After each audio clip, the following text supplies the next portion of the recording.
KTV news में आपका स्वागत है। मैं माधवी और आइए नजर डालते हैं शहर की प्रमुख सुर्खियों पर। कृषि मंत्री शिवराज सिंह चौहान पहुंचे काशी, बाबा श्री काशी विश्वनाथ का किया दर्शन।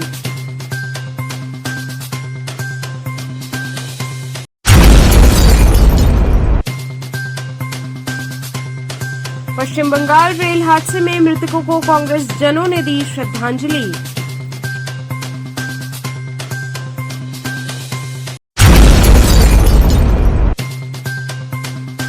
श्री काशी विद्या मंदिर में चल रहा समर कैंप सांस्कृतिक कार्यक्रमों के साथ हुआ संपन्न।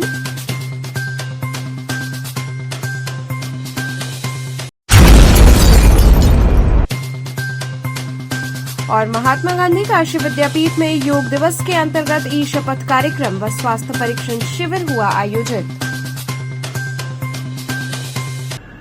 अब खबरें विस्तार से।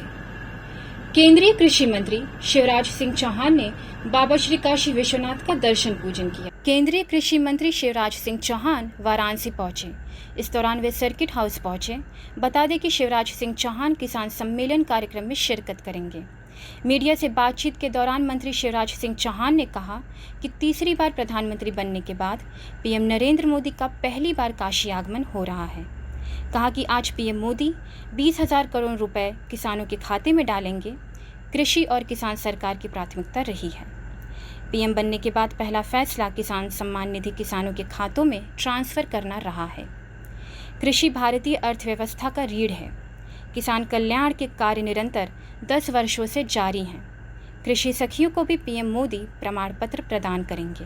मेरा सौभाग्य है कि काशी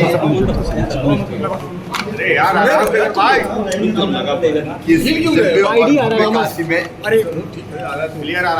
आज मैं आ पाया और आनंद का विषय ये है कि प्रधानमंत्री श्रीमान नरेंद्र मोदी जी आज यहाँ पधार रहे हैं। लगातार तीसरी बार प्रधानमंत्री बनने के बाद आदरणीय मोदी जी आज पहली बार काशी आ रहे हैं और काशी में भी केवल काशी के लिए नहीं, पूरे देश के किसानों के खाते में प्रधानमंत्री किसान सम्मान निधि के लगभग 20,000 करोड़ रुपया यहाँ से किसानों के खाते में अंतरित करेंगे, डालेंगे। कृषि और किसान का कल्याण ये प्रधानमंत्री जी की, भारतीय जनता पार्टी की, एनडीए की सरकार की प्राथमिकता रही है। इसलिए सबसे पहला फैसला अगर प्रधानमंत्री जी ने तीसरी बार प्रधानमंत्री बनने के बाद किया तो प्रधानमंत्री किसान सम्मान निधि किसान के खाते में पहुंचाने का फैसला किया। कृषि भारतीय अर्थव्यवस्था की रीढ़ है और किसान उसकी आत्मा है। इसलिए किसान कल्याण के काम निरंतर 10 वर्षों से जारी है और आज फिर प्रधानमंत्री जी किसानों के कल्याण के लिए काशी जी पधार रहे हैं। कृषि सखी किसानों की सहायता के लिए हमारी बहनों को ट्रेनिंग देके प्रशिक्षित करके बनाई जा रही है और वो भी कृषि के कार्यों में किसानों को सहयोग प्रदान करेंगी। उसके बदले उनका आर्थिक सशक्तिकरण भी होगा। आज कृषि सखियों को भी प्रधानमंत्री जी यहाँ से सर्टिफिकेट प्रशिक्षण जो उन्होंने प्राप्त किया है उसका प्रमाण पत्र देंगे। ये महिला सशक्तिकरण का कार्यक्रम भी है क्योंकि प्रधानमंत्री जी ने कहा है कि 3 करोड़ लखपति दीदी बनाएंगे, तो बहनें आय बढ़ने के कारण सशक्त होंगी और किसान के खाते में किसान सम्मान निधि के पैसे आज जाएंगे। प्रधानमंत्री जी का यहाँ हृदय से स्वागत और अभिनंदन करने के लिए काशी जी की जनता तैयार है। हमारी राज्यपाल श्रीमती आनंदीबेन पटेल जी और यहाँ के लोकप्रिय मुख्यमंत्री आदरणीय योगी आदित्यनाथ जी और कृषि मंत्री शाही जी सहित अनेकों वरिष्ठ यहाँ उपस्थित रहे। वहीं केंद्रीय कृषि मंत्री शिवराज सिंह चौहान बाबा श्री काशी विश्वनाथ के दरबार पहुंचे। इस दौरान कड़ी सुरक्षा व्यवस्था के बीच उनका काफिला धाम पहुंचा, जहां पर उन्होंने गर्भगृह में पहुंचकर बाबा श्री काशी विश्वनाथ का विधि विधान से पूजन अर्चन किया। पश्चिम बंगाल रेल हादसे में मृतकों को कांग्रेस जनों ने श्रद्धांजलि अर्पित की। वहीं रेल मंत्री के इस्तीफे की मांग हुई। भारत माता मंदिर परिसर स्थल पर जिला एवं महानगर कांग्रेस कमेटी की तरफ से पश्चिम बंगाल में हुए बेहद दुखद रेल हादसे में हताहत हुए लोगों की आत्मा की शांति के लिए शोक श्रद्धांजलि सभा का आयोजन किया गया। इस दौरान प्रदेश कांग्रेस अध्यक्ष अजय राय ने कहा कि मुझे दुख और हैरत इस बात की हो रही है कि आखिर देश में हो क्या रहा है। हर तरफ घोर अराजकता और अकर्मण्यता फैली हुई है। देश में सरकार नाम की कोई चीज़ रही नहीं गई है। अभी नीट परीक्षा में हुई धांधली को लेकर पूरा देश उलझा हुआ था कि तभी देश को एक और दुखद झटका लगा ट्रेन हादसे का। लगता है जैसे हम हादसे में ही जीवन जीने को अभिशप्त हैं। इन हादसों का सबसे अधिक प्रभाव हमारे देश की जनता के मनोबल पर पड़ता है। अजय राय ने पूछते हुए कहा कि आखिर हम सरकार क्यों चुनते हैं? क्या हम सरकार का चयन सिर्फ हादसों के लिए करते हैं? ये कितने शर्म और दुर्भाग्य की बात है कि मौजूदा समय में हमारे देश के राजनेताओं में इतनी शर्म नहीं बची कि वे खुद अपनी सरकार में हुए हादसों पर अपनी नैतिक जिम्मेदारी लेते हुए स्वयं इस्तीफा दे सके। एक समय था जब हमारे देश में बड़े बड़े मंत्री और प्रधानमंत्री संदेह की उंगली उठते ही नैतिकता के आधार पर अपना पद त्याग देते थे। पूर्व प्रधानमंत्री स्वर्गीय लाल बहादुर शास्त्री जी ने रेल मंत्री होते हुए एक ट्रेन दुर्घटना पर बतौर रेल मंत्री होते हुए खुद ब खुद उन्होंने इसकी नैतिक जिम्मेदारी लेते हुए अपना पद त्याग दिया था। एक उस दौर की राजनीति है और एक आज के दौर की राजनीति, दोनों में ज़मीन आसमान का फ़र्क है। आज सत्ता पोषित नेता और मंत्री अपनी जन सरोकारिता को सत्ता के मद और अहंकार में बिल्कुल भूल चुके हैं। नीट परीक्षा में खुलेआम धांधली हुई, पर हमारे शिक्षा मंत्री धर्मेंद्र प्रधान अभी भी अपने पद पर आबाद और नाबाद हैं। ये कैसी नैतिकता है? इसी तरह पश्चिम बंगाल दार्जिलिंग इलाके के फासिया डी इलाके के रंगापानी और निजामगढ़ के बीच जो दुखद ट्रेन हादसा हुआ है, जिसमें ट्रैक पर खड़ी कंचनजंगा ट्रेन को पीछे से मालगाड़ी ने धक्का मार दिया, जिसमें हमारे देश के अनेकों निरीह नागरिकों की जानें गईं, कई घायल हुए हैं। इस रेल हादसों में कईयों की हालत नाजुक बनी हुई है। अजय राय ने घटना पर गहरा दुख और अफसोस जाहिर करते हुए कहा कि इस दुखद रेल हादसे में शामिल सभी शोकाकुल परिजनों को मैं अपनी गहरी संवेदना प्रकट करता हूं और घायलों के शीघ्र से शीघ्र स्वस्थ होने की मनोकामना करता हूं। उन्होंने कहा कि निश्चित रूप से इसके लिए मैं वर्तमान सरकार के मुखिया नरेंद्र मोदी और उनके सिपह सालार मंत्रियों यानी अश्विनी वैष्णव को इस पूरे घटनाक्रम के लिए जिम्मेदार मानता हूं और मैं समूचे इंडिया गठबंधन की तरफ से यह मांग करता हूं कि वे नैतिकता के आधार पर अपनी सरकार की विफलता की जिम्मेदारी लेते हुए तत्काल अपने पद से इस्तीफा दें।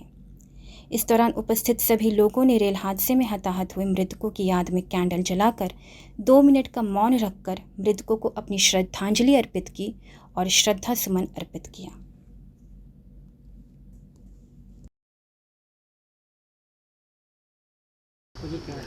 देखिए, आज हम सब लोग ये भारत माता मंदिर का ऐतिहासिक मंदिर है जो काशी में ये विराजमान है, काशी विद्यापीठ के अंदर। आज हम सभी कांग्रेस जन यहाँ पर हमारे जिला अध्यक्ष राजेश्वर पटेल जी के नेतृत्व में जिले के लोग और शहर अध्यक्ष राघवेंद्र चौबे जी के नेतृत्व में शहर के लोग, हमारे यूथ कांग्रेस के, हमारे NSY के सभी, हमारे कांग्रेस के सभी फ्रंटल हमारे साथी कार्यकर्ता यहाँ आए हैं। निश्चित तौर से जो आज घटना घटी है पश्चिम बंगाल में, ये एक खड़ी ट्रेन में पीछे से एक मालगाड़ी ने आके पूरी धक्का मार दिया, जिसमें कई दर्जन लोग की मृत्यु हो गई और काफ़ी लोग घायल हुए हैं। आज हम लोगों ने यहाँ पे आकर शोक संवेदना प्रकट किया, श्रद्धांजलि अर्पित की, उनके याद में कैंडल जलाया गया, वहाँ पर हम लोगों ने पुष्प उनको चढ़ाया और जो घायल हैं उनके लिए बाबा विश्वनाथ से प्रार्थना की कि वो जल्द से जल्द स्वस्थ होकर अपने घर अपने परिवार में जाएं। श्री काशी विद्या मंदिर में चल रहा समर कैंप सांस्कृतिक कार्यक्रमों के साथ संपन्न हुआ। बीबी हटिया स्थित श्री काशी विद्या मंदिर में चल रहे समर कैंप का समापन सांस्कृतिक कार्यक्रमों के बीच हुआ। इस अवसर पर छात्र छात्राओं ने अपने सीखे हुए हुनर का प्रदर्शन कर सबका मन मोहा। कराटे, डांस सहित अन्य कलाओं को सीख छात्र छात्राओं में काफ़ी उत्साह रहा। विद्यालय के प्रधानाचार्य किरण यादव ने छात्र छात्राओं को प्रमाण पत्र देकर सम्मानित किया। उन्होंने विचार व्यक्त करते हुए बताया कि छात्र छात्राओं को पढ़ाई के साथ साथ इन सब कलाओं का सीखना अति आवश्यक है। कभी भी यह कला का लाभ मिल सकता है। इस अवसर पर विद्यालय की अध्यापिका स्वाति सिंह, ज्योति गुजराती, जानवी चौरसिया, नारायण यादव सहित विद्यालय के छात्र छात्राएं उपस्थित थे।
सामने देखो।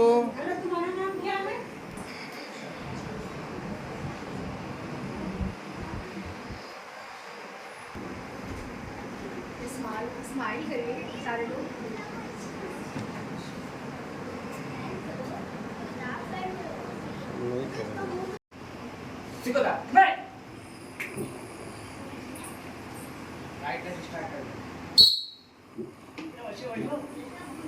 राइट हैंड चलाना है, वन जैसे और किए वैसे ही करना है, ठीक है? साउंड के साथ।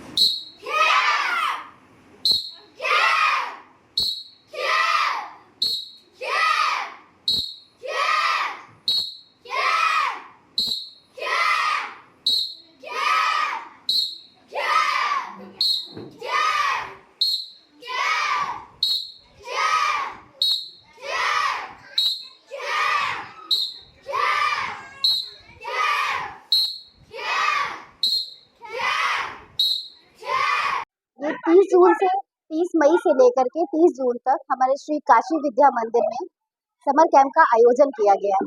ये हर साल होता है और इसमें साल भर तो पढ़ाई होती है, तो ये गर्मी की छुट्टियों में एक वेकेशन ये समर कैंप का होता है, जिसका आज समापन है।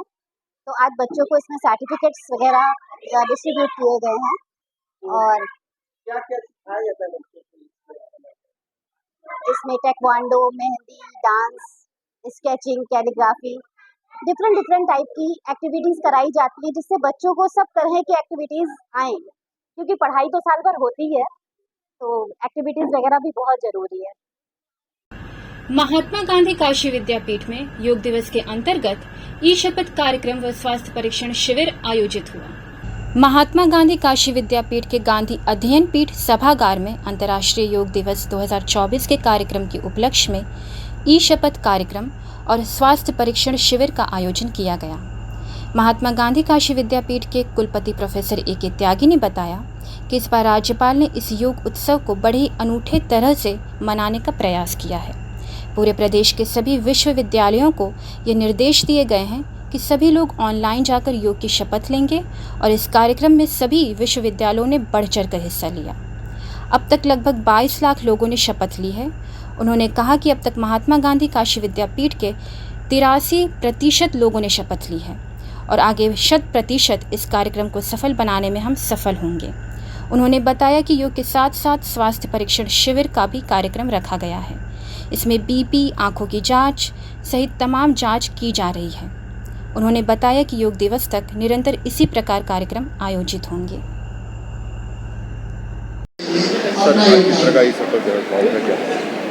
देखिए, इस बार हमारी राज्यपाल महोदया ने इस योग उत्सव को बड़े ही अनूठे तरह से मनाने का एक प्रयास किया है और पूरे प्रदेश के सभी विश्वविद्यालयों को निर्देश दिए गए हैं कि सभी लोग ऑनलाइन जाके योग की शपथ लेंगे और इसमें सभी विश्वविद्यालयों ने बढ़ चढ़ के हिस्सा लिया है। अभी भी लगभग 22 लाख के करीब लोग ये योग वाली शपथ ले चुके हैं और हमारे काशी विद्यापीठ में भी जो टोटल बच्चों का लगभग 83% लोग इसमें ऑलरेडी शामिल हो चुके हैं और हमें पूर्ण आशा है कि हम अपने पूरे परिसर के सहयोग और अपने महाविद्यालयों के सहयोग से 100% लोगों को ये शपथ दिलाने में सक्षम हैं। परीक्षण शिविर ही कोई चल रहा है, नेत्र परीक्षण शिविर भी लगाया हो गया। देखिए, ऐसा है कि ये पूरा उत्सव का एक हमने आयोजन किया है और इसमें केवल शपथ ही नहीं, इसमें दूसरे सारे कार्यक्रम भी आयोजित किए जाएंगे। योग के साथ साथ स्वास्थ्य परीक्षण का भी रखा गया है, जिसमें ब्लड प्रेशर, बीपी और ये आँखों का चेकअप और ये सारी चीज़ें भी की जा रही हैं। इसके साथ ही साथ ये कार्यक्रम लगातार ऐसे ही योग दिवस 21 जून तक ऐसे ही चलेगा और बनारस के सभी घाटों पे, सभी बड़ी जगह, एयरपोर्ट, रेलवे स्टेशन, दूसरे जो कॉमन प्लेसेस हैं, उन सभी पे योग किया जाएगा और यहाँ तक के नावों के ऊपर, पहियों के ऊपर सभी जगह योग होगा, ताकि योग को हम पूरे विश्व की एक जनशक्ति बना सकें और पूरे विश्व को ये बता सकें कि ये एक ऐसी विधा है जिसमें भारत अपने आप को अद्वितीय साबित करता है और विश्व की जितनी भी मानसिक या स्वास्थ्य संबंधी समस्याएं हैं, उन सभी का निराकरण योग में संभव है। ये मैसेज हम पूरे समाज को देना चाहते हैं।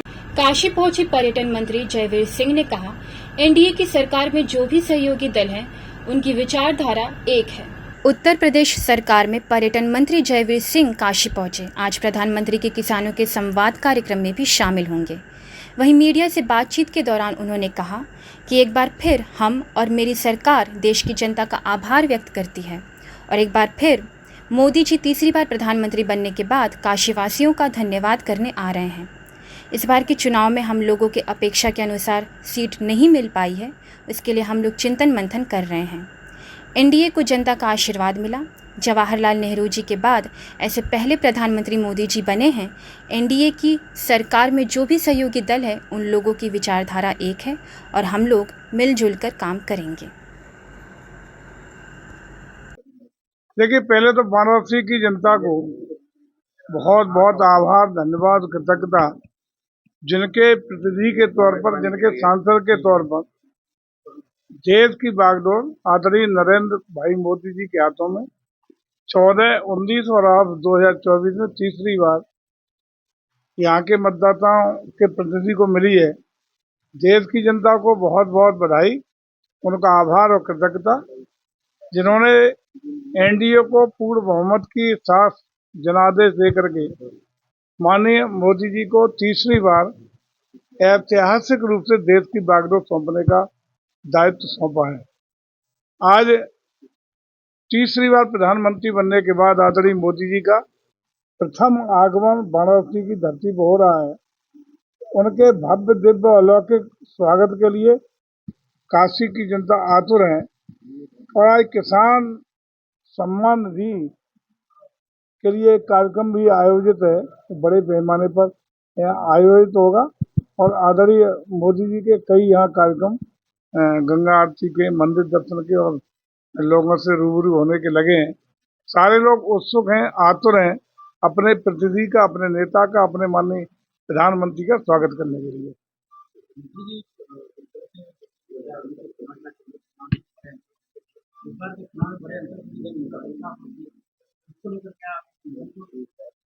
नहीं, ये सही है कि अपेक्षा अनुसार परिणाम हम लोग नहीं दिला पाए। टारगेट बड़े थे, उस टारगेट के अनुरूप उतनी मतदाताओं ने अपना आशीर्वाद उतना नहीं दिया, लेकिन ये भी सही है कि जीत होती है। लेकिन फिर भी इसके लिए हम लोग चिंतन मंथन कर रहे हैं कि कहाँ त्रुटियां हुई, कहाँ चूक हुई, कहाँ क्या हुआ है। और मैं समझता हूँ, लेकिन इस बात के लिए हम लोग कृतज्ञ और आभारी हैं कि काशी की जनता का आशीर्वाद सहित देश की जनता का एनडीए को आशीर्वाद मिला और जवाहरलाल नेहरू जी के बाद ऐसे पहले प्रधानमंत्री बने और खास रूप से गैर कांग्रेस के ऐसे पहले प्रधानमंत्री हैं, तो लगातार तीसरी बार देश का नेतृत्व करने का अवसर देश के मतदाताओं ने देश में दिया है। काशी विश्वनाथ मंदिर में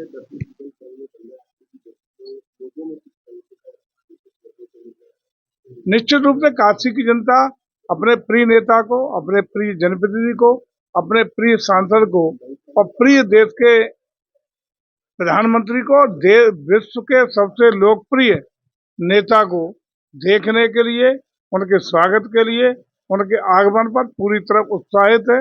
यहाँ रुकते एक छोटे से ब्रेक के लिए आप बने रहिए केटीवी न्यूज के साथ।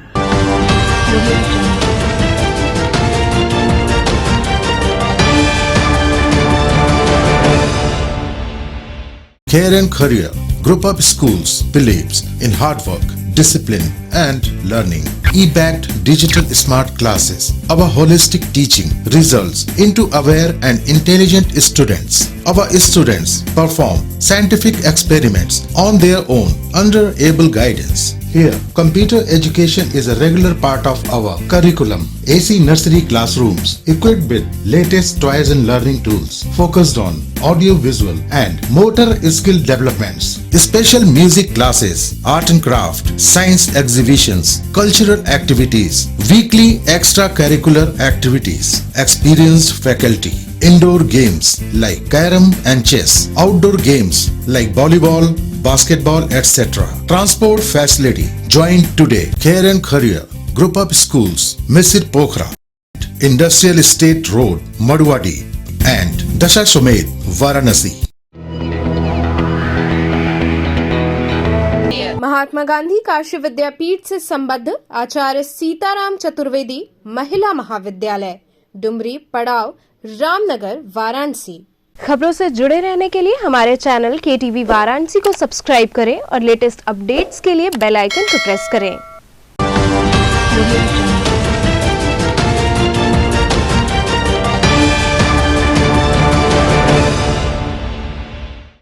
ब्रेक के बाद आपका स्वागत है। श्रीमद् भागवत कथा के 5वें दिन भगवान श्री कृष्ण की बाल लीलाओं का बखान किया गया।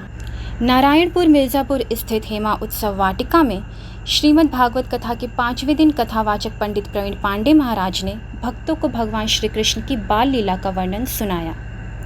कथाव्यास पंडित प्रवीण पांडे जी महाराज ने कहा कि भगवान श्री कृष्ण के पैदा होने के बाद कंस उनको मौत के घाट उतारने के लिए अपनी राज्य की सर्वाधिक बलवान राक्षसी पूतना को भेजता है। पूतना वेश बदलकर भगवान श्री कृष्ण को अपने स्तन से जहरीला दूध पिलाने का प्रयास करती है, लेकिन भगवान श्री कृष्ण उसको मौत के घाट उतार देते हैं। उसके बाद कार्तिक माह में ब्रजवासी भगवान इंद्र को प्रसन्न करने के लिए पूजन का कार्यक्रम करने की तैयारी करते हैं। भगवान कृष्ण द्वारा उनको भगवान इंद्र की पूजन करने से मना करते हुए गोवर्धन महाराज की पूजन करने की बात कहते हैं। इंद्र भगवान उन बातों को सुनकर क्रोधित हो जाते हैं। वह अपने क्रोध से भारी वर्षा करते हैं, जिसको देखकर समस्त ब्रजवासी परेशान हो जाते हैं। भारी वर्षा को देख भगवान श्री कृष्ण गोवर्धन पर्वत को अपनी कनिष्ठा उंगली पर उठाकर पूरे नगरवासियों को पर्वत के नीचे बुला लेते हैं, जिससे हार कर इंद्र 1 सप्ताह के बाद वर्षा को बंद कर देते हैं। जिसके बाद ब्रज में भगवान श्री कृष्ण और गोवर्धन महाराज के जयकारे लगाने लगते हैं। इस मौके पर भगवान को 56 भोग लगाया गया। इस अवसर पर तबले पर संगत कर रहे अनिल तिवारी और भजन गायक शिवम शुक्ला ने भजन गाकर श्रोताओं को भाव विभोर कर दिया। और उस समय रोहिणी माता जाकर कन्हैया को गोद में ले ली और लेकर नाचने लगी।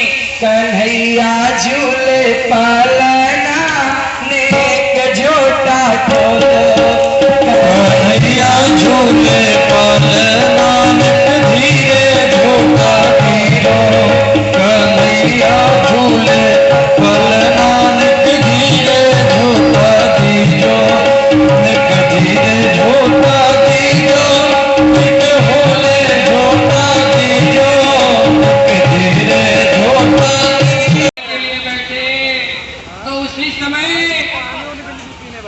और वह गोपी से यशोदा मैया जब कहीं कि लाला को नजर लग गया और इस कारण कहीं कौन आया घर में, कहीं कोई देवी आया सो नहीं, लेकिन सुबह सुबह एक बाबा आए थे और आए, उनके गले में सर्प लटक रहा था और कानों में बिच्छू लटक रहे थे।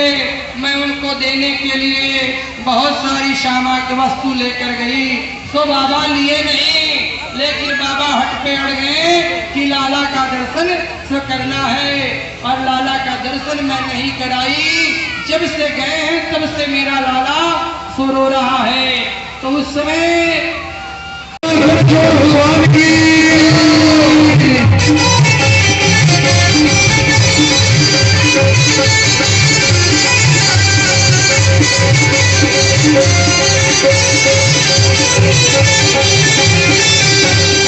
जब शाम मेरी खिड़की खोली, जब शाम मेरी, जब शाम मेरी खिड़की खोली, जब शाम मेरी खिड़की कर गई। जी, मैं प्रवीण पांडे, वैष्णव आचार्य, वाराणसी।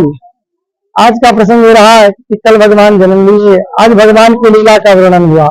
भगवान कहते हैं कि पूतना आई थी जहर लगाकर भगवान को मारने के लिए, लेकिन भगवान हमारे कितना बलवान है कि उसको माता की गति प्रदान किए और उसके बाद भूमिकासुर का भगवान उद्धार किए, बकासुर का उद्धार किए। भगवान ब्रह्मा जी के जो अभिमान था वह दूर किए और साथ साथ इंद्र महाराज जब क्रोधित होकर गोवर्धन महाराज का पूजन हो रहा था, तो भगवान ब्रजवासियों को इंद्र के प्रकोप से भी बचाए। आज की कथा में ऐसा ही वर्णन था। भक्तों को कितना क्या है, आज के समय में आज के दिन भक्त कम से कम 1500 की संख्या रही होगी। इसमें मटकी फोड़ भगवान के लीला का भी वर्णन का आनंद लिए भक्त लोग जो है। मंडलीय सभागार में जिलाधिकारी ने किसानों के साथ बैठक कर उनकी समस्याएं सुनी। वाराणसी के जिलाधिकारी एस राजलिंगम ने वाराणसी के मंडलीय सभागार में किसानों के विभिन्न वर्गों के साथ बातचीत की और उनकी समस्याओं को जाना। किसानों से बातचीत करने के पश्चात पत्रकारों से बात करते हुए जिलाधिकारी एस राजलिंगम ने कहा कि यह एक रूटीन बैठक थी जिसमें किसानों की समस्याओं को जानने का प्रयास किया गया। इसके पूर्व किसानों की समस्याओं को जानने के लिए लगातार बैठक की जाती रही है। उसी क्रम में ये बैठक की गई है। इसमें किसी विरोध या अन्य बातों की बात नहीं हुई है। किसानों ने अपनी जो बातें बताई हैं या समस्याएं बताई, उसका निराकरण का प्रयास किया जाएगा। नहीं, ये विभिन्न योजनाओं को लेके कुछ किसानों के द्वारा कुछ प्रशासन के साथ ये कुछ अपने मुद्दों को रखना चाह रहे थे। उनको बुला के हमने बातचीत किया और उनके जो विभिन्न योजनाओं हैं उनके बारे में जो सरकार की जो स्टैंड है उनको बता दिया था। जो ऑलरेडी जो चल रही है उस पर जो पुनः विचार होगा, फिर उसमें जो गवर्नमेंट निर्णय लेगी उनको अवगत करा दिया जाएगा। सर अगर बात की जाए तो कुछ किसान विरोध भी कर रहे हैं, उनको लेकर किस तरह से आप? नहीं, इसमें कोई मिसकम्युनिकेशन है कि उनको मन में कुछ भ्रम है, वही उनको बुला के इनको बता दिया था। ये पहले से चल रही है, सो इनके साथ ये पहला मीटिंग नहीं है, ये कई मीटिंग मैं खुद भी कर चुका हूँ। आज उसी क्रम में इनको बुला के इनकी बातें सुनी गई है। संतुष्ट नहीं, हम ये विजिट और इससे कोई तालमेल, इसमें कोई संबंध नहीं है। ये किसानों की बात ये रखना चाह रहे थे, उसी क्रम में ये रूटीन मीटिंग है, पहला मीटिंग नहीं है। जैसे मैंने बोला था, इलेक्शन के दौरान भी मीटिंग हुई थी, इलेक्शन के पहले भी मीटिंग हुई थी। इन लोगों से कई राउंड पे बात कर चुके थे। आज भी इनकी बात सुनने के लिए और जो पहले जो डिसीजन लिए हैं उसकी क्या कार्रवाई हुई उसको देखने के लिए बुलाया था। किन मुद्दों पे सर बात नहीं, मुद्दा अलग अलग, किसानों का अलग अलग जो मुद्दा है, कुछ का जो है मौजे को लेके वो था, कुछ लोगों का जो एक्सचेंज, ज़मीन एक्सचेंज करने को लेके था। सारे मुद्दे पे बात हुई है आज। भीषण गर्मी में लोगों को राहत देने के उद्देश्य से 80 घाट पर शरबत वितरण हुआ। महादेव की नगरी काशी अपने आप में अति प्राचीन और निराली है। ऐसी मान्यता है कि यहाँ कण कण में भोलेनाथ विराजमान है। काशी में इस साल गर्मी ने भी अपना विकराल रूप दिखाया है। यहाँ तापमान 48-49 डिग्री पहुँचा है। इतनी गर्मी के बावजूद भी काशी में आने वाले दर्शनार्थियों की संख्या में कोई कमी नहीं आई है। वहीं लोगों को गर्मी को देखते हुए अनेक तरह के राहत पहुँचाने वाले कार्यक्रम चलाए जा रहे हैं। कोई पानी तो कोई शरबत पिला रहा है। इसी कड़ी में काशी तीर्थ पुरोहित बलराम मिश्र से बात करने पर उन्होंने बताया कि आज यहाँ काशी के 80 घाट पर लगभग 1 महीने से दोपहर में ठंडे नींबू के शरबत का वितरण किया जा रहा है। वहीं डॉक्टर बद्री विशाल से बात करने पर उन्होंने बताया कि पानी पिलाना और शरबत पिलाना काशी की परंपरा रही है। यहाँ जय माँ गंगा सेवा समिति की तरफ से जब से तापमान 44 डिग्री के ऊपर गया है, तब से यहाँ कभी बेल का शरबत, कभी नींबू का शरबत और भी तमाम तरह के शरबत यहाँ पिलाए जा रहे हैं। ये जय माँ गंगा सेवा समिति यहाँ पर कम से कम 16वीं बार ये शरबत पिला रही है। तापमान जब से 44 डिग्री के ऊपर हुआ है, तब यहाँ बेल का शरबत, नींबू का शरबत, तमाम प्रकार के शरबत यहाँ पे बनते चले आ रहे हैं। आज थोड़ी गर्मी, कल गर्मी बहुत ज्यादा थी, लोग बहुत उठ चुके थे। आज पूरा अखबार रंगा हुआ है गर्मी के लिए, कितने लोग मर रहे हैं। तो आज ये नींबू पानी का शरबत दोबारा पिला गया, लेकिन लग रहा है कि आज जो है धीरे धीरे गर्मी अब कम होगी, क्योंकि बादल धीरे धीरे छा रहा है और मानसून ले आ रहा है। तो ये हमें लग रहा है कि लोगों को इससे संतुष्टि मिलेगी और यह आयोजन लगातार 2 महीने से यहाँ पर चल रहा है। यहाँ पर प्राय रोज नहीं रहेंगे, प्राय जो है नींबू का है, बेल का है, आम का है, इस तरह के शरबत बना करके नित्य वितरण किए जाते हैं। आज मोदी जी के आगमन में ये विशेष मन में आया कि आज मोदी जी आ रहे हैं वहाँ पर, और गर्मी भी है और डेट खत्म होने वाला है, आज द्वादशी है, तो इस आशय से कुछ कर दिया जाता है यहाँ पर। हिंदू जन जागृति समिति द्वारा हिंदू राष्ट्र की स्थापना को गति देते हुए वैश्विक हिंदू राष्ट्र महोत्सव का आयोजन किया जाएगा। गोवा में 30 जून तक हिंदू जन जागृति समिति के द्वारा वैश्विक हिंदू राष्ट्र महोत्सव मनाया जाएगा। धर्म प्रचारक सदगुरु नीलेश सिंगबाल ने कहा कि 500 वर्षों के संघर्ष के उपरांत अयोध्या में प्रभु श्री राम का मंदिर निर्माण हिंदू राष्ट्र को बनाने की तरफ पहला कदम है। 1950 से अब तक हिंदुओं की घटती आबादी और मुस्लिमों की बढ़ती आबादी को अप्राकृतिक कहा है। भारत की जनगणना 13 सालों से नहीं हुई है। इस पर भी इन्होंने चिंता जताई। साथ ही कहा कि CAA और NRC तुरंत लागू होनी चाहिए। आए दिन जम्मू कश्मीर में हो रहे आतंकवादी हमले, खालिस्तानवादी आंदोलन जैसे देश की सुरक्षा और शांति पर आंच आने वाले जैसे विषयों पर भी प्रकाश डाला कि कैसे अगर सभी हिंदू साथ आ जाएं तो इन परेशानियों को जड़ से उखाड़ा जा सकता है। उन्होंने बताया कि हिंदू राष्ट्र स्थापना के कार्य को गति देने के लिए प्रतिवर्ष समान इस वर्ष भी 12वें अखिल भारतीय हिंदू राष्ट्र अधिवेशन अर्थात वैश्विक हिंदू राष्ट्र महोत्सव का आयोजन किया जा रहा है। यह महोत्सव आगामी 24 से 30 जून तक श्री रामनाथ देवस्थान गोवा में संपन्न होने वाला है। पराड़कर भवन में आयोजित पत्रकार वार्ता में हिंदू जन जागृति समिति के धर्म प्रचारक सदगुरु नीलेश सिंह बाल तथा वाराणसी व्यापक मंडल के अध्यक्ष अजीत सिंह बग्गा उपस्थित थे। 24 से 30 जून इस कालावधि में गोवा में रामनाथ देवस्थान के प्रांगण में एक भव्य हिंदू राष्ट्र अधिवेशन जो 12वां अधिवेशन है वो गोवा में होने वाला है। और हिंदू राष्ट्र की स्थापना का जो कार्य अभी लिया गया है और जो वैश्विक स्तर पर की बात हो रही है, तो भारत को हिंदू राष्ट्र बनाने की रणनीति और इसकी जो गति बढ़ाने के लिए आगे बढ़ाने के लिए इस अधिवेशन में पूरा आयोजन किया जाएगा।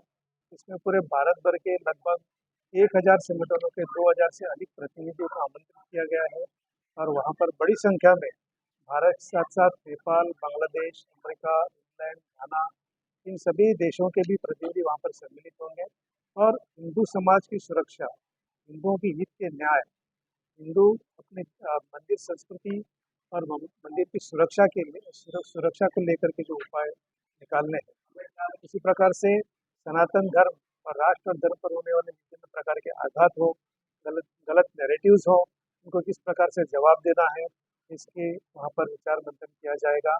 और हलाल शक्ति विरोधी कृषि जो अभियान अपना चल रहा है, जो भारत की अर्थव्यवस्था को चुनौती दे रहा है, तो किस प्रकार से भारत से निरस्त किया जाए, इस प्रकार से विचार मंथन और वहाँ से कुछ प्रस्ताव भी पारित किए जाएंगे और वो भेजे जाएंगे, गवर्नमेंट को प्रस्ताव भेजेंगे।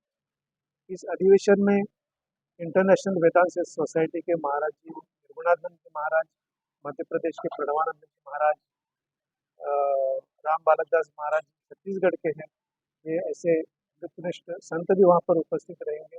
और इसके साथ साथ सुप्रीम कोर्ट के अधिवक्ता हरिशंकर जैन जी, अधिवक्ता विष्णु शंकर जैन जी, अश्विनी उपाध्याय जी, ऐसे बड़े बड़े अधिवक्ता वहाँ पर उपस्थित रहेंगे। रणजीत सावरकर जी महाराष्ट्र से आ रहे हैं और कपिल मिश्र जी जो इकोसिस्टम के हैं, कपिल मिश्र जी, लगभग कितने लोग आ रहे हैं? वहाँ पर करीब 2000 लोगों की उपस्थिति होने की अपेक्षा है।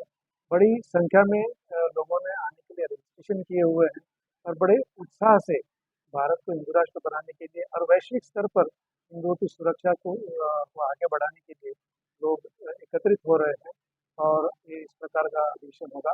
और इसका लाइव प्रक्षेपण जो है hindujagriti.org इस वेबसाइट के माध्यम से, हिंदू जागृति इस यूट्यूब के माध्यम से और facebook.com/hjshindy1 इस फेसबुक के माध्यम से भी लाइव प्रक्षेपण किया जाएगा। तो चलते चलते पुनः नजर डालते हैं शहर की प्रमुख सुर्खियों पर।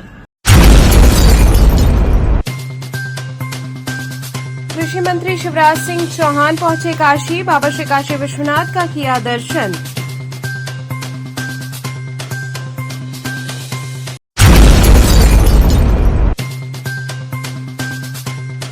पश्चिम बंगाल रेल हादसे में मृतकों को कांग्रेस जनों ने दी श्रद्धांजलि।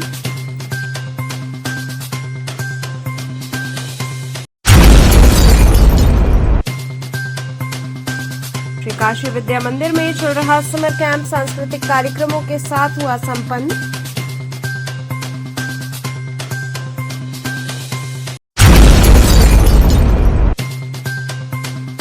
और महात्मा गांधी काशी विद्यापीठ में योग दिवस के अंतर्गत ई शपथ कार्यक्रम व स्वास्थ्य परीक्षण शिविर हुआ आयोजित। तो ये थे आज के समाचार। कल फिर होगी मुलाकात, तब तक के लिए नमस्कार।